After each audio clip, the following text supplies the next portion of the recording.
The Beginning After the End. Volume 12. Capítulo 481. O que foi perdido. P.O.V. Arthur Levin. Olá, Arthur. A voz fluiu para mim através de uma neblina, distante e etérea, mas familiar. Eu estava sonolento, aninhado profundamente em um aconchegante cobertor de fadiga sem pensamentos. Havia algo emocionante sobre a voz familiar, mas isso por si só não foi suficiente para me tirar do meu ninho metafórico. Enquanto esse pensamento perfurava a neblina do meu sono, algo mais se acendeu e uma ideia ardente radiou através da névoa. Essa fadiga parecia errada. Não natural, até. Como se o sono tivesse afundado suas garras em mim e não quisesse me soltar. O éter floresceu do meu núcleo em resposta ao meu choque de desconforto, e a névoa se dissipou. Sentei-me subitamente e olhei ao redor, meio em pânico, sem lembrança de como havia chegado à minha localização atual. Estava cercado por pedras brancas brilhantes, moldadas suavemente em curvas e arcos. Acalme-se, Arthur, fique calmo. Ao desviar minha atenção da arquitetura incomum do prédio ao meu redor, concentrei-me na mulher idosa sentada junto à minha cama. Suas rugas se aprofundaram enquanto me lançava um sorriso caloroso, e por um momento, voltei a ter 15 anos de novo. O pânico desapareceu quase tão rapidamente quanto havia vindo. Eu estava na cama. Regis, em sua forma de filhote, estava deitado sobre o cobertor aos meus pés, dormindo profundamente. Eu estava seguro. Lady Miri. Já faz muito tempo. Para mim, parece que apenas um curto período se passou, respondeu simplesmente. Considerei a diferença em nossas perspectivas e me perguntei sobre a validade da minha própria percepção do tempo. Afinal, quanto tempo tinha passado na Pedra-Chave? Quantas vidas eu tinha vivido desde meu último encontro com Miri? Por uma interpretação, tinha sido uma eternidade.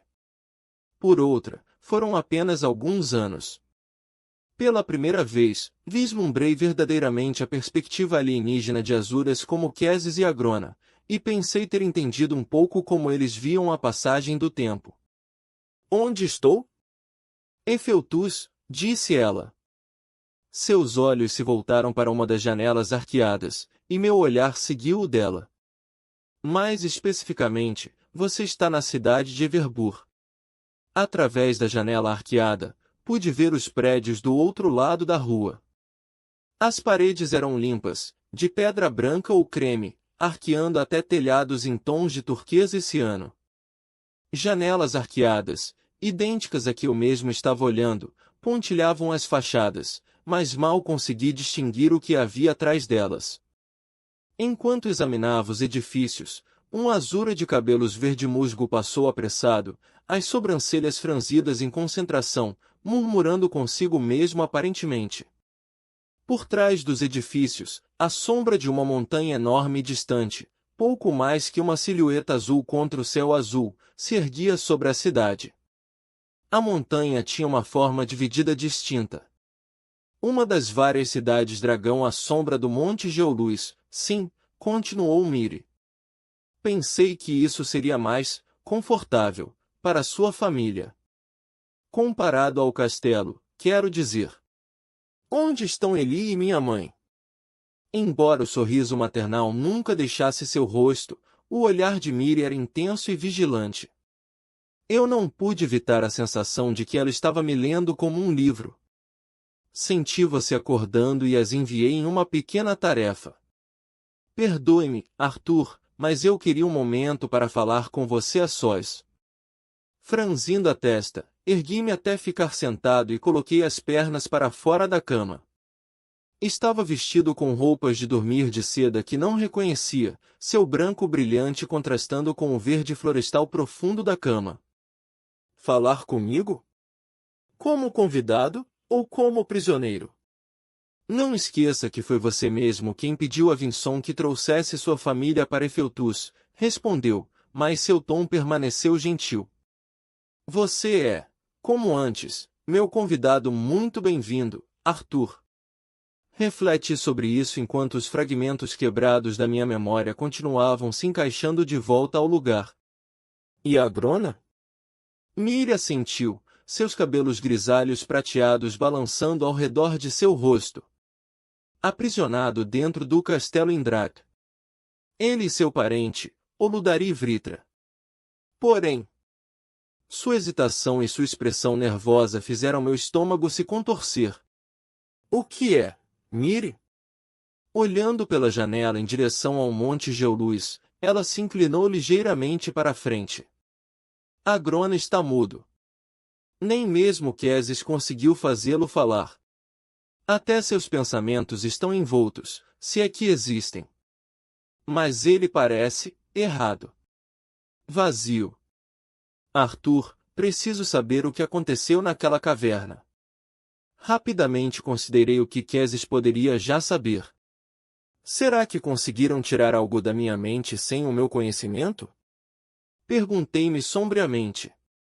Por mais que quisesse confiar em Miri, não podia confiar em Queses, e ela era sua esposa. Eles apareceram juntos na caverna, logo antes de eu desmaiar, e ela poderia estar agindo em nome dele naquele exato momento. Ativando cuidadosamente o gambito do rei, dividi minha mente em múltiplos ramos, cada um focando em uma camada diferente de verdade, potencial verdade e mentira descarada. Em voz alta, disse. Usando um poder que os antigos Jin chamavam de destino, um aspecto do éter, fui capaz de destruir o potencial do legado ao separá-lo tanto da versão reencarnada de Cecília, minha antiga amiga da Terra, quanto de Agrona, tornando impossível para ele utilizar seu poder para si próprio. Houve algum tipo de onda de choque com o ato. Talvez tenha feito algo com a mente dele. Novamente aquele olhar penetrante. Você aprendeu a controlar esse destino, então?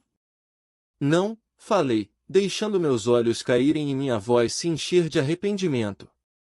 Os ramos dispersos dos meus pensamentos se sobrepondo uns aos outros, todos pensando a mesma coisa. Não era algo que eu pudesse usar, apenas influenciar. E mesmo assim, apenas nos momentos após eu resolver a pedra-chave. Aquele poder não é algo que possa ser controlado. Eu não sabia se falava a verdade ou não, realmente, mas mantive o fio desse pensamento enterrado sob vários outros. Com a presença e assistência do destino, eu havia sido capaz de alterar diretamente esses fios de uma maneira que não entendia completamente, mas não havia tempo para examinar meu acordo com o destino ou as consequências da pedra-chave. Eu ainda não sabia o que esses eventos poderiam ter desbloqueado dentro de mim. Minha única preocupação agora era que Queses não descobrisse tudo o que eu sabia, nem sobre o destino e tampouco sobre o genocídio repetido dos dragões. Ah, bem, talvez seja melhor assim, disse Miri, sem mostrar qualquer dúvida sobre o que eu disse ou mesmo se podia ler os vários ramos entrelaçados dos meus pensamentos. Em certas coisas é melhor não mexer. Com um pequeno balançar de cabeça, ela se concentrou novamente em mim, e seu sorriso voltou. Você vai querer saber mais sobre o que aconteceu, é claro. Todos os dragões foram convocados para Efeltuz e a fenda foi fechada novamente. Seja o que for que a Grona esperasse alcançar assumindo a fenda, ele falhou. Franzi a testa, focando em um pequeno detalhe. Minha compreensão era de que Efeltuz morreria se a fenda fosse fechada. A conexão permanece, explicou pacientemente Miri, mas o portal está fechado. Seria necessário conhecimento etéreo além de qualquer um vivo até agora, até mesmo você, Arthur, para cortar a amarra que une Efeltuz ao seu mundo. Para o que será que o Jin rebelde esperava usar o destino? Eu tinha visto a possibilidade em minha própria busca, com o destino ao meu lado, através de futuros potenciais, mas fazê-lo seria um ato de genocídio tão horrível quanto o que os dragões mesmos fizeram. Talvez eu fizesse se não houvesse outra maneira de evitar que Queses repetisse a história, mas mesmo assim não sabia se poderia condenar todas as raças Azura a morrerem lentamente enquanto Efeltuz se dissolvia ao seu redor. Entendo, disse após um momento, desativando o gambito do rei. Não devo ficar muito tempo, então. Não quero ser rude, Lady Miri, mas gostaria de falar com minha família. Não há grosseria nisso, Arthur. Ela afastou minhas palavras amistosamente, mas seu tom rapidamente endureceu, tornando-se mais sério. Você passou por uma experiência incrivelmente difícil. Ainda posso sentir os ecos fragmentados de tantas memórias falsas se chocando dentro da sua mente. Tire um tempo para descansar e falar com seus entes queridos. Você é bem-vindo aqui pelo tempo que precisar. Você fez um serviço indescritivelmente incrível para ambos os nossos mundos ao encerrar a longa rebelião de Agrona. Ela se levantou assim que ouviu as vozes de Eli e mamãe do lado de fora. Vou deixar você com sua família. Tenho certeza de que tem muito que contar um ao outro. Espere, falei, outra memória finalmente se encaixando. E a Tessia? Miri me deu um sorriso consciente, e disse. Não se preocupe, ela está aqui. E vai acordar em breve, imagino. Vocês dois precisavam se recuperar. Ao se afastar, foi como se um véu se levantasse de trás dos meus olhos. Minha mente tocou tanto a de Regis quanto a de Sylvie, meus pensamentos se entrelaçando aos deles. Arthur, você está acordado. Pensou Sylvie, surpresa se espalhando através dos fios da nossa conexão mental. Eu não senti você começando a se mexer. A cabeça de Regis se ergueu do cobertor e ele virou para me olhar sonolento. Já era hora, bela adormecida, disse ele, seus pensamentos pesados com fadiga. Ele havia esgotado todo o seu éter comigo, depois que queimei todo o meu procurando no futuro com o destino, gambito do rei, e o poder da última pedra-chave. Fora do meu quarto, Miri guiou minha irmã e minha mãe até mim. A cortina que acabará de se abrir para permitir a passagem de Miri foi aberta novamente quando Eli correu para dentro do quarto, os olhos arregalados e a boca aberta. Vendo-me já sentado, ela começou a se aproximar como se pudesse se jogar em cima de mim, mas hesitou. Seu sorriso vacilou, tenso pela preocupação. Finalmente, ela deu um passo à frente e se curvou para me abraçar gentilmente. Aceitei o abraço com gratidão, contente por vê-la ilesa pelas provações que deve ter enfrentado na minha ausência. Ilesa, mas não intacta. Atrás dela, mamãe permanecia na porta, uma mão segurando a cortina. Vinson cumpriu sua parte do acordo, então?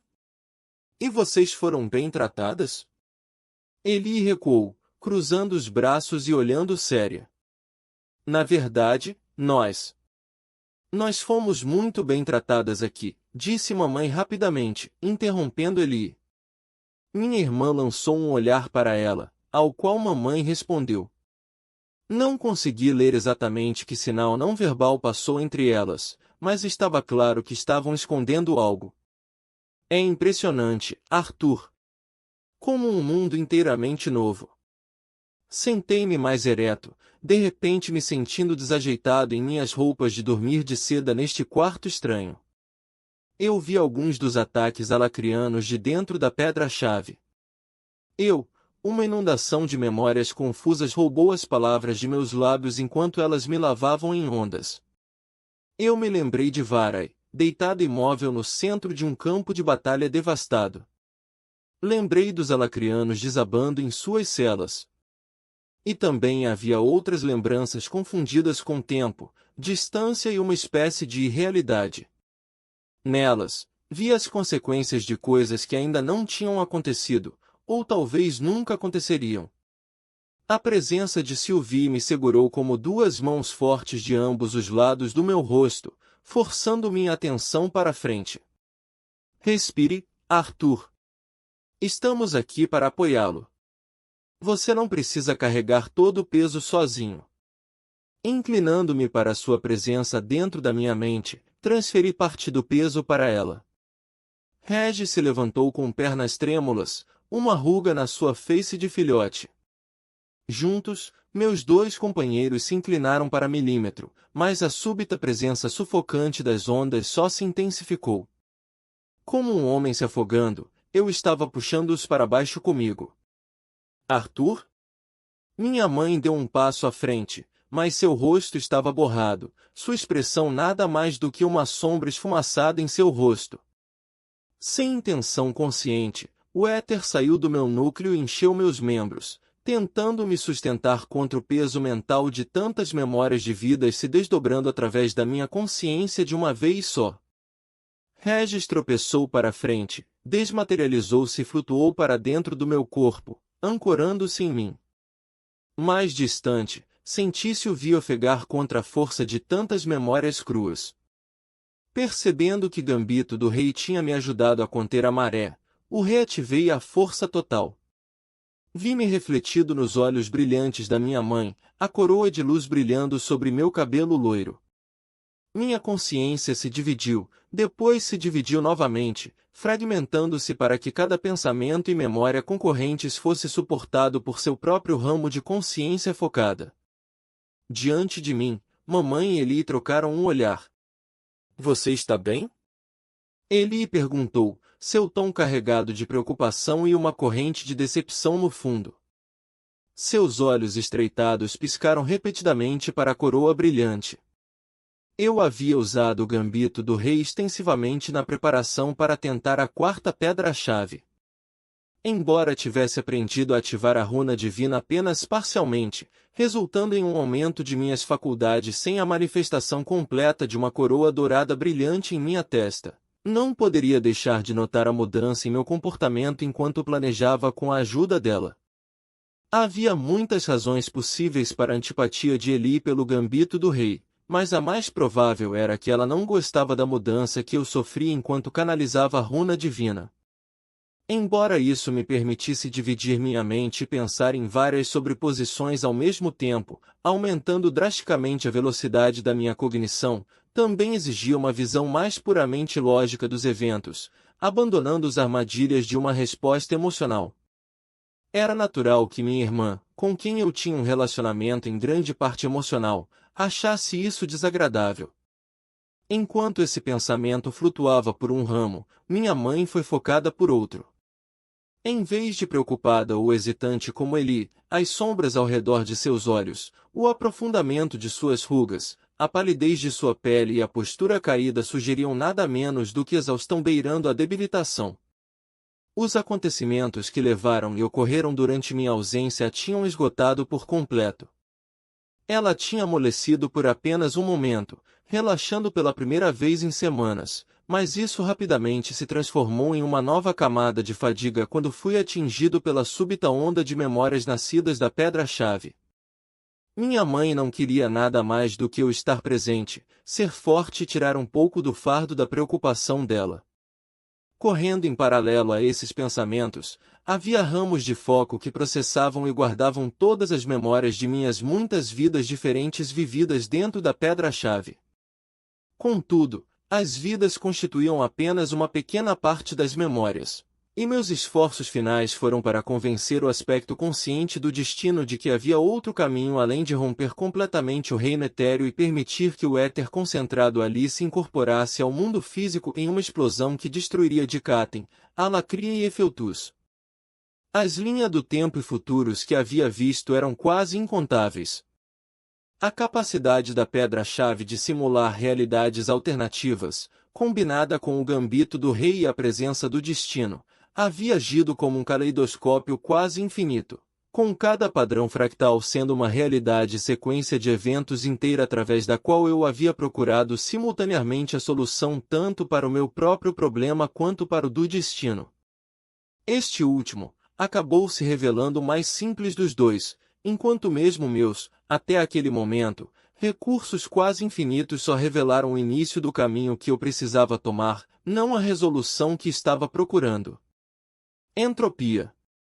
Ao fundo, eu ainda dissecava a ideia. Uma pressão antinatural se acumulava por trás do véu da nossa dimensão conhecida, como água represada atrás de uma barragem. O destino, como se revelou, não era nem o construtor da barragem, querendo obstruir seu fluxo, nem a própria água, apenas fluindo como seus limites exigiam.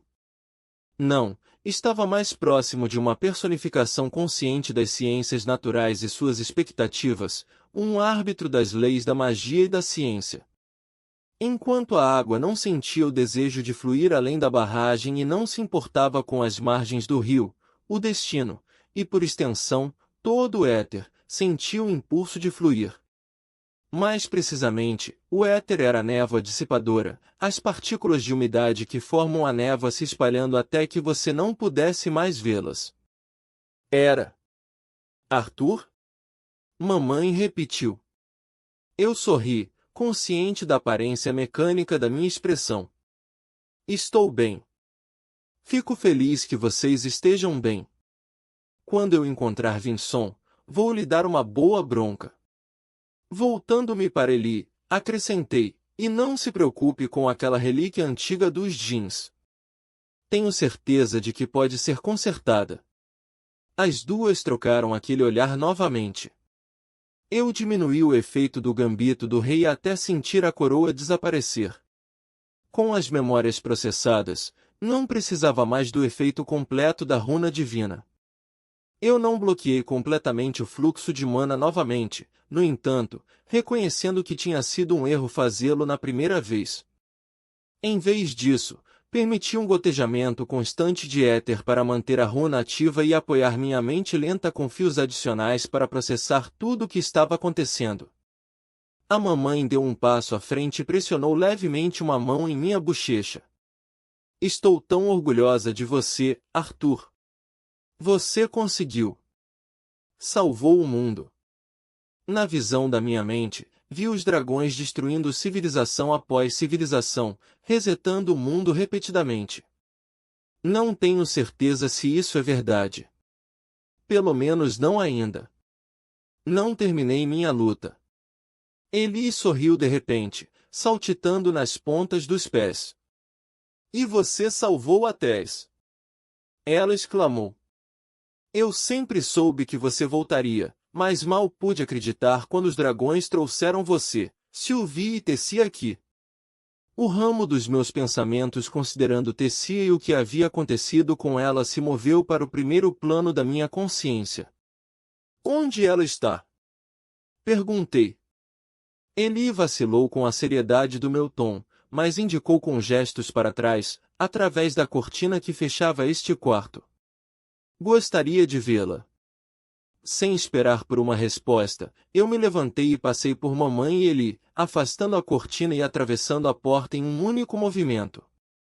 A ampla área de estar além era arejada e cheia de luz. Os tetos altos e curvos, portas e janelas arqueadas eram distintos de qualquer estilo arquitetônico que tivesse vista em Dicatem ou Alacria. As paredes eram de uma pedra branca lisa, sem marcas de ferramentas.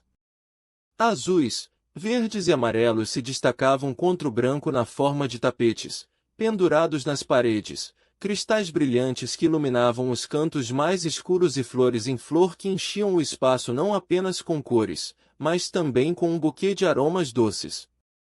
Sentindo a assinatura de mana de Tessia brilhando intensamente de seu núcleo no estágio branco, contornei uma pequena mesa feita de uma única peça de madeira em direção a outro quarto, também separado do resto da casa por uma cortina. Pausando por um instante antes de afastar a cortina, considerei o que Tessia enfrentaria quando finalmente acordasse. Ela havia sido prisioneira de seu próprio corpo desde antes da destruição de Elenoir. Assistiu Cecília se tornar uma arma para Grona, incapaz de intervir. Descobriu a verdade sobre mim e minha vida passada, mas também certamente foi submetida a todo tipo de mentiras. Mesmo ainda estando em conflito sobre como qualquer tipo de relacionamento poderia parecer, o que Tessia sentiria? A lembrança de nossa conversa na muralha se repetia ao fundo nos meus pensamentos. Eu te amo. Mesmo agora, eu quase não podia acreditar que havia dito isso a ela. Era muito complicado, com as memórias da minha vida anterior ainda sendo um segredo, e o medo de que ela reagisse como meus pais, ou até pior, era intenso. Eu também te amo, idiota. Mas estamos em guerra. Ambos temos responsabilidades e pessoas que precisam de nós. Sua voz tinha sido um sussurro solene e seus olhos estavam cheios de lágrimas, mas seus lábios se contorceram com um sorriso incerto enquanto brincávamos um com o outro para aliviar a tensão. Eu sei. E tenho coisas que quero te contar, então que tal fazermos uma promessa? Que tipo de promessa? Uma promessa de ficarmos vivos, para que possamos ter um futuro juntos, um relacionamento, uma família. Eu prometo. Agora parecia inacreditável para mim que eu tivesse sido corajoso e esperançoso o suficiente para fazer uma promessa assim. Tinha experimentado tanto desde então, tantos perigos iminentes, visto a verdade do poder neste mundo. Agora, parecia uma promessa de um tolo. Desesperada, cega e selvagem de esperança. Minha mão pressionou o tecido brilhante da cortina, afastando-a. Em um pequeno quarto quase idêntico ao que eu havia acordado, Tess jazia em uma cama semelhante, com os mesmos cobertores espessos verde-esmeralda, embora os dela estivessem meio desarrumados. Ela também estava vestida de maneira semelhante, com roupas de dormir brancas de seda bordadas com vinhas verdes que combinavam tão perfeitamente com ela que de repente me perguntei se Mirias havia mandado fazer especialmente para Tessia. Ao dar um passo para dentro do quarto, ela se mexeu ligeiramente. Seus cabelos cinza-prateados se espalhavam pelo travesseiro ao redor dela, e por um instante a imagem dela que pude ver foi sobreposta por outra imagem, de outra vida, quando tínhamos acabado de nos casar e estávamos juntos pela primeira vez em nossa cama de casal. Não é real, lembrei a mim mesmo, enquanto o sangue manchava a memória. Dando mais um passo, ela abriu os olhos. Perdi-me naqueles orbes verde-azulados vítreos, movendo-me como se estivesse num sonho até a beira de sua cama. Meus dedos roçaram a superfície de seu cobertor, mas não a tocaram. Minha língua pareceu crescer várias vezes dentro da minha boca. Percebi distante que tinha esquecido de continuar canalizando o éter para o gambito do rei. Eli estava ao meu lado de repente, se inclinando e esmagando Tessia num abraço feroz. Tess! Ela exclamou. É Eli? Por sobre o ombro de Eli, pude ver Tess olhando ao redor, maravilhada e confusa. Oh, o que aconteceu? Onde é esse, meu Deus? Ela soltou Eli e ergueu as mãos atrás da minha irmã, encarando seus dedos esticados. Meu corpo! Estou no controle do meu corpo. Eli engoliu um soluço enquanto recuava, uma mão sobre a boca. Mamãe pousou uma mão em seu ombro, exercendo uma leve pressão. Eleanor, deveríamos dar-lhes algum tempo. A boca de Eli se abriu, mas nenhuma palavra saiu. Depois de alguns segundos assim, ela apenas assentiu e virou-se.